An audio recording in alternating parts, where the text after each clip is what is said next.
Next, we're going to discuss the most advanced operating system today, Windows 2000. Let's look at an overview of what we're going to cover. First, we're going to discuss the Windows 2000 family and the members of the Windows 2000 family. We'll look at differences and similarities among Windows 98, Windows NT, and Windows 2000 Professional. Then we'll look at how to install Windows 2000 Professional. We'll also discuss the Windows 2000 boot process and some management tools in Windows 2000.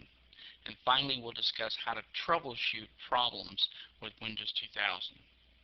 So let's look at the family first. The Windows 2000 family, also called the Windows 2000 Suite, consists of Windows 2000 Professional, which is the desktop operating system designed to replace Windows NT, Windows 95, and Windows 98. It's an advanced operating system for clients and for desktops. Windows 2000 Server is a basic server designed for a small computing environment. Windows 2000 Advanced Server is exactly that, a more advanced server designed for larger corporations. And Windows 2000 Data Center Server is a huge server application designed for a large data warehouse or an internet service provider. Let's look closer at each of these, starting with Windows 2000 Professional. Windows 2000 Professional is designed for the business or corporate desktop computer. It provides more security and reliability than Windows 98. It has added support for large hard drives, and the minimum requirements for Windows 2000 Professional are a Pentium 133 with 64 megabytes of RAM and 1 gigabyte of hard drive storage. The recommended requirements in order to run it efficiently are a Pentium 300 with 128 megabytes of RAM and at least 2 gigabytes of hard drive storage. The more resources we give it, obviously the better performance that we're going to get.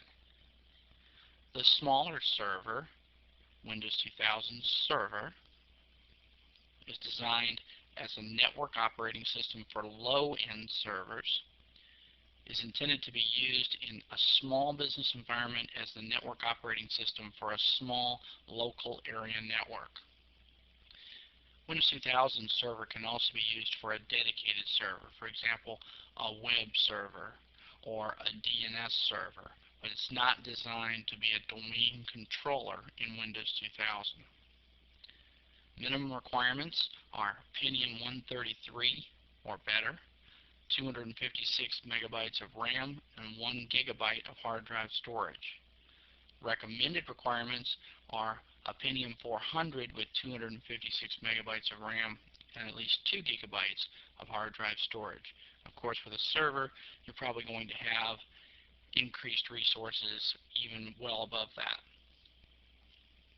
For a more advanced server, Windows 2000 Advanced Server is designed to run a more powerful server. It can support up to 8 processors in a single system and can have 8 gigabytes of memory. It's designed to support high volumes of users and complex applications in e-commerce and medium-sized business environments. Minimum requirements are Pentium 133, 256 megabytes of RAM, and 1 gigabyte of hard drive storage. The recommended requirements basically depend on how the system is going to be used. If we're going to put a Windows 2000 Advanced Server into a domain controller, or if we're going to create a domain controller with a Windows 2000 Advanced Server, then we need to have the resources to back it up. And it really just depends on how many users we're talking about. An even larger server is the Windows 2000 Data Center Server, which is designed to support up to 32 processors and 64 gigabytes of memory.